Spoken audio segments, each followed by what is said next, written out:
नमस्कार, DD news देख रहे हैं आप और आपके साथ मैं हूं शहला निगार। बुलेटिन की शुरुआत में सबसे पहले एक नजर सुर्खियों पर।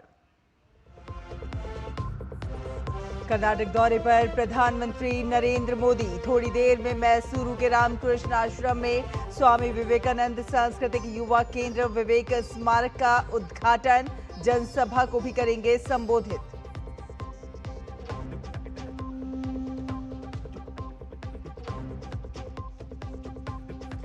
आंध्र प्रदेश को प्रधानमंत्री नरेंद्र मोदी की बड़ी सौगात। भोगपुरम में अल्लूरी सीताराम राजू अंतर्राष्ट्रीय हवाई अड्डे का किया उद्घाटन। कई विकास योजनाओं की रखी नींव। बोले, पीएम विकास के पथ पर आगे बढ़ रहा है आंध्र प्रदेश।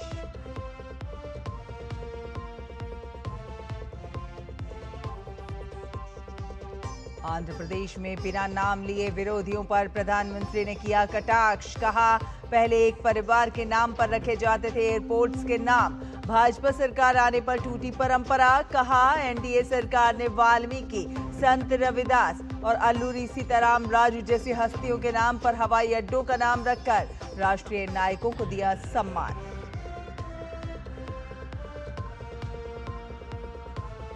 पुणे में भारत के राष्ट्रीय सुरक्षा सलाहकार अजीत डोभाल को मिला सम्मान। केंद्रीय गृह मंत्री अमित शाह ने लोकमान्य तिलक राष्ट्रीय पुरस्कार से किया सम्मानित। कहा, अजीत डोभाल के योगदान से विदेश नीति को मिली मजबूती।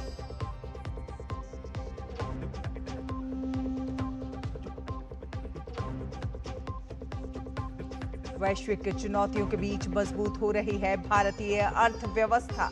जुलाई 2026 का जीएसटी संग्रह रहा उत्साहजनक। जीएसटी संग्रह रहा 2.11 लाख करोड़।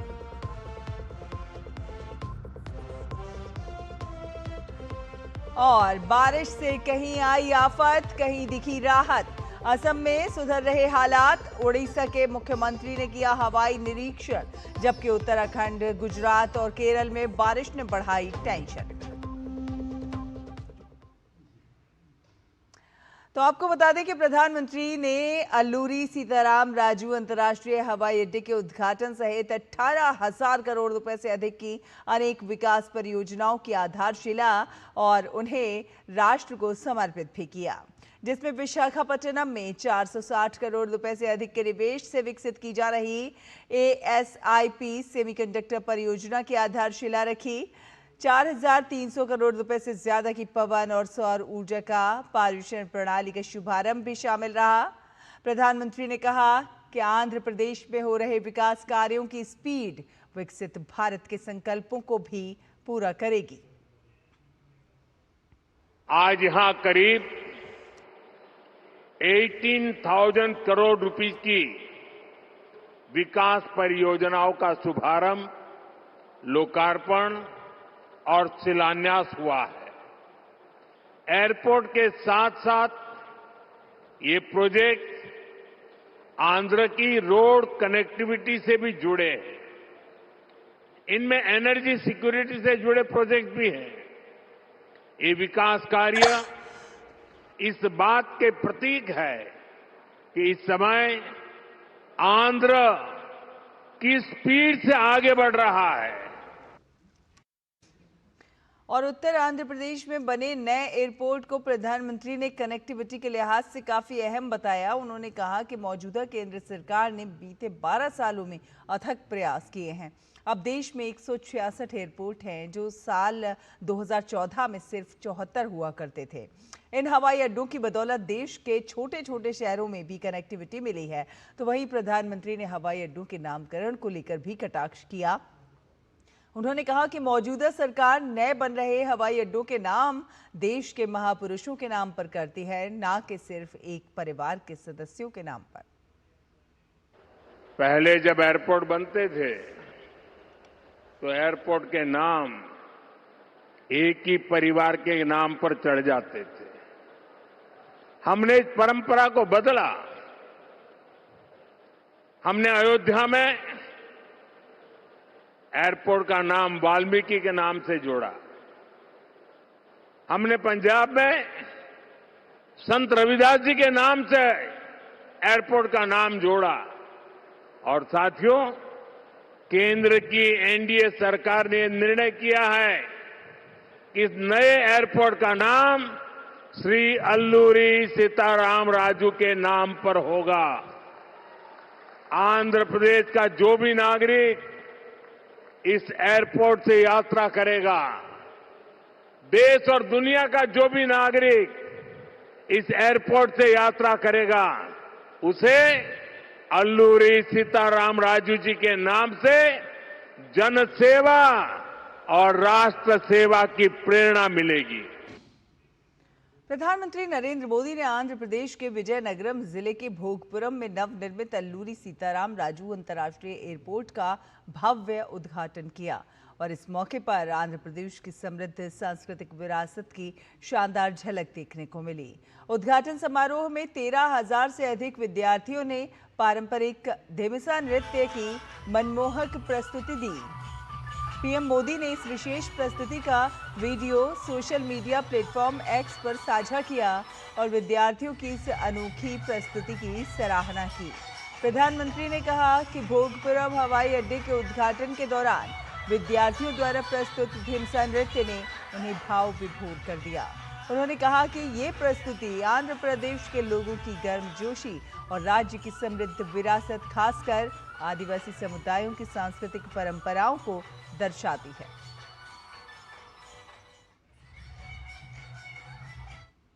प्रधानमंत्री नरेंद्र मोदी ने आंध्र प्रदेश के विजयनगरम में बने अत्याधुनिक अंतर्राष्ट्रीय हवाई अड्डे का दौरा किया। आपको बता दें कि यह हवाई अड्डा विजयनगरम के भोगपुरम में बना है। ये एक ग्रीनफील्ड एयरपोर्ट है और इसकी निर्माण लागत 5,640 करोड़ रुपए है। टर्मिनल का डिजाइन आंध्र प्रदेश की संस्कृति और स्थानीय कलाओं में रचा बसा है। यहाँ चुट्टिलू, कॉटेज, अरकू घाटी और फ्लाइंग फिश की झलक को काफी अच्छी तरह से संजोया गया है।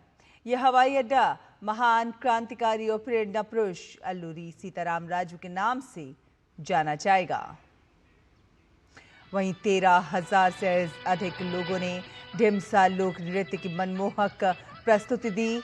इतनी बड़ी संख्या में लोगों द्वारा ढिमसा की प्रस्तुति Guinness book of world records में दर्ज हो गई।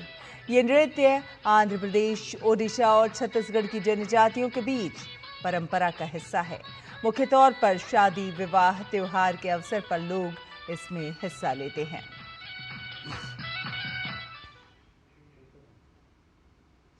और असम के मुख्यमंत्री हेमंत बिस्वा शर्मा ने आज अरुणोदय योजना के तीसरे संस्करण अरुणोदय 3.0 की शुरुआत की है और इस योजना के तहत राज्य की करीब 37 लाख महिलाओं को आर्थिक सहायता दी जाएगी। गुवाहाटी के पंजाबाड़ी स्थित श्रीमंत शंकरदेव कला क्षेत्र में आयोजित कार्यक्रम में मुख्यमंत्री ने कहा कि सभी नए लाभार्थियों के आधार कार्ड को बैंक खातों से जोड़ दिया गया है, जिससे सहायता राशि का पारदर्शी और सुगम हस्तांतरण सुनिश्चित हो सके। मुख्यमंत्री ने बताया कि इस महीने लाभार्थियों को 1,100 रुपए की जगह 1,250 रुपए मिलेंगे। सीएम ने कहा कि ये पहल महिला कल्याण के साथ साथ हाल की बाढ़ से प्रभावित लोगों की मदद के प्रति सरकार की प्रतिबद्धता को दर्शाती है। और पंजाब में कथित फार्मेसी अफसर भर्ती परीक्षा पेपर लीक मामले को लेकर सियासी और छात्र संगठनों का विरोध लगातार तेज होता जा रहा है और इसी कड़ी में आज अखिल भारतीय विद्यार्थी परिषद यानी कि एबीवीपी ने चंडीगढ़ में पंजाब सरकार के खिलाफ जोरदार प्रदर्शन किया। प्रदर्शनकारियों ने शिक्षा व्यवस्था में पारदर्शिता की मांग करते हुए पंजाब के शिक्षा मंत्री के इस्तीफे की मांग की। इस दौरान पुलिस ने कई प्रदर्शनकारियों को हिरासत में भी लिया।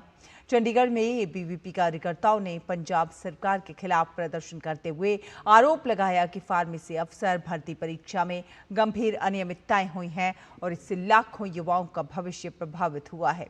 प्रदर्शनकारियों ने सरकार पर परीक्षा प्रक्रिया में पारदर्शिता सुनिश्चित करने में विफल रहने का आरोप लगाया और दोषियों के खिलाफ सख्त कार्रवाई की मांग की। इसी के साथ बुलेटिन में फिलहाल वक्त एक छोटे से ब्रेक का है। जल्द हाजिर होते हैं, आप देखते रहिए डीटी न्यूज।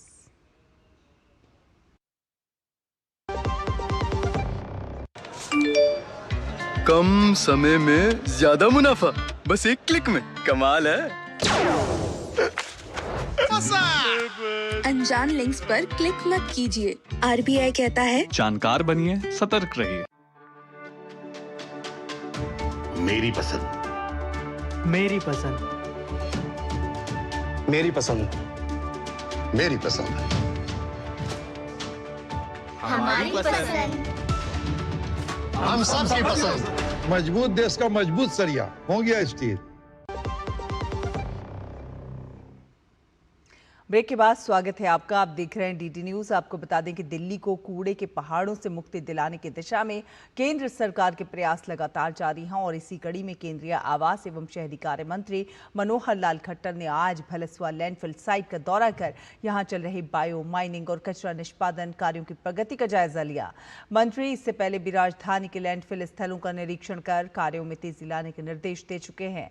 केंद्र सरकार का लक्ष्य दिल्ली के तीनों बड़े कूड़े के पहाड़ भलसवा, गाजीपुर और ओखला को चरणबद्ध तरीके से समाप्त कर भूमि का पुनर्विकास करना है। निरीक्षण के बाद केंद्रीय मंत्री ने कहा कि तय समय सीमा के भीतर लैंडफिल साइटों का निस्तारण सरकार की प्राथमिकता है और इस दिशा में सभी एजेंसियां समन्वय के साथ काम कर रही हैं। भलसवा का जो डंप साइट है, ये बहुत पुराना डंप साइट है। 1994 से ये डंप साइट यहाँ शुरू हुआ था।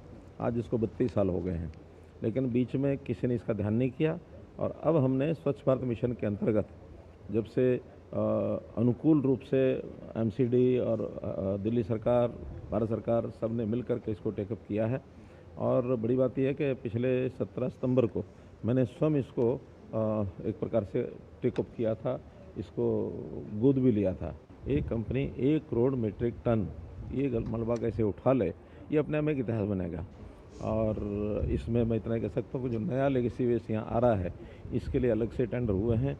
आने वाली 7 तारीख को टेंडर खोलेंगे और फिर उसके साथ जो भी कुछ प्रक्रिया होती है पूरा करके 2 महीने में इस नए लेगेसी वेस्ट को भी समाप्त करने की प्रक्रिया शुरू हो जाएगी। असेसमेंट ईयर 2026-27 के लिए 31 जुलाई की डेडलाइन तक 5.9 करोड़ से ज्यादा इनकम टैक्स रिटर्न फाइल किए गए, जो कि टैक्स पेयर्स की तरफ से मिले अच्छे रेस्पॉन्स को दिखाता है। हालांकि ये संख्या असेसमेंट ईयर 2024 में भी 24 और 25 में भी इसी डेडलाइन तक फाइल किए गए रिकॉर्ड 7.28 करोड़ रिटर्न से कम है।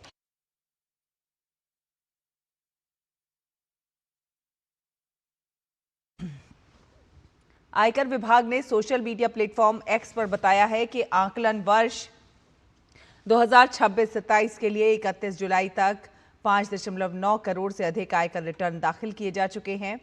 विभाग ने सभी करदाताओं का धन्यवाद किया है कि उनका विश्वास और समय पर किया गया अनुपालन भारत की विकास यात्रा को नई गति दे रहा है।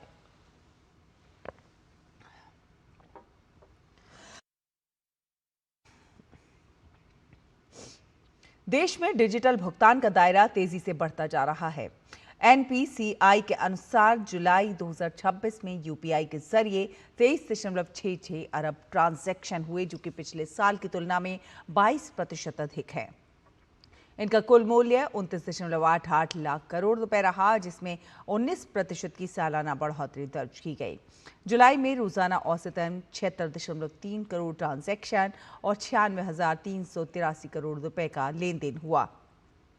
वित्त राज्य मंत्री पंकज चौधरी ने पिछले महीने लोकसभा में लिखित जवाब में बताया था कि NPCI international payments limited NIPL, जिसकी स्थापना अप्रैल 2020 में एनपीसीआई की पूर्ण स्वामित्व वाली सहायक कंपनी के रूप में की गई थी, भारत की डिजिटल भुगतान प्रणाली को वैश्विक स्तर पर विस्तार देने के लिए विभिन्न देशों के साथ साझेदारी कर रही है।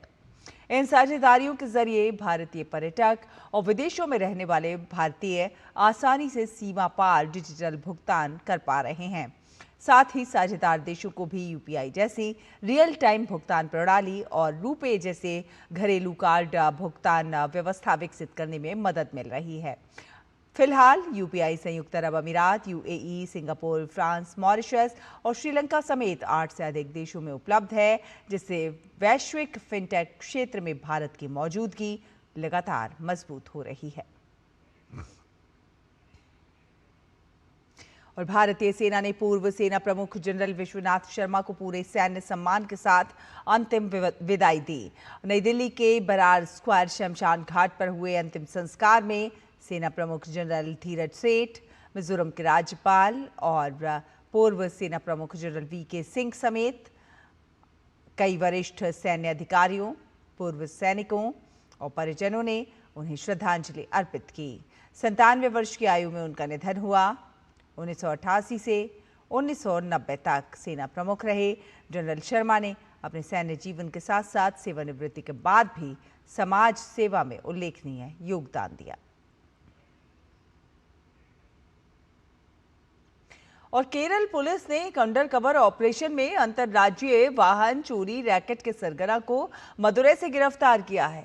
आरोपी नाम्बी राजन को पकड़ने के लिए विझेनजाम पुलिस ने फिल्मी अंदाज में जाल बिछाया। एक सिविल पुलिस अधिकारी को कार की डिक्की में छिपाकर पुलिस टीम संदिग्ध तक पहुंची और मौके पर आरोपी को दबोच लिया। पुलिस के मुताबिक गिरोह सोशल मीडिया पर कार किराए पर देने के विज्ञापन डालने वाले लोगों को निशाना बनाता था और वाहनों को दूसरे राज्यों में ले जाकर गिरवी रख देता था। आरोपी तमिलनाडु में हत्या के 3 मामलों में भी वांछित है। पुलिस अब उससे पूछताछ कर रैकेट के पूरे नेटवर्क की जानकारी जुटा रही है। और अखिल भारतीय आयुर्विज्ञान संस्थान नई दिल्ली के ऑर्गन रिट्रीवल बैंकिंग ऑर्गेनाइजेशन ने शनिवार को डोनर फैसिलिटेशन प्रोग्राम का आयोजन किया। कार्यक्रम में मृत अंगदाताओं को श्रद्धांजलि अर्पित की गई और उनके परिजनों को सम्मानित किया गया, जिन्होंने अंगदान का निर्णय लेकर कई लोगों को नया जीवन देने का योगदान किया। इस अवसर पर gift of life campaign design challenge की विजेता स्कूली विद्यार्थियों को भी सम्मानित किया गया।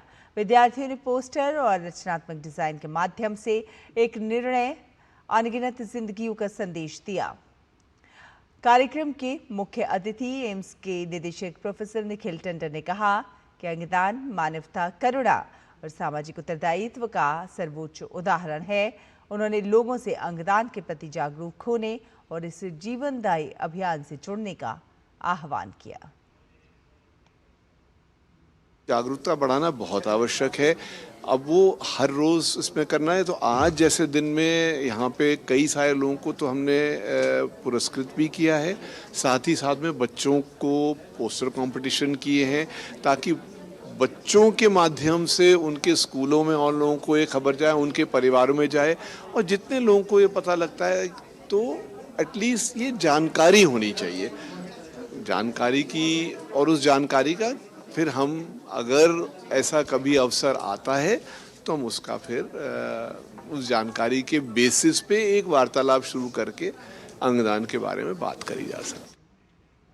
और देश में कृषि क्षेत्र के डिजिटल परिवर्तन की दिशा में एक बड़ा कदम उठाते हुए सरकार ने अब तक 10.18 करोड़ डिजिटल किसान आईडी तैयार कर लिए हैं।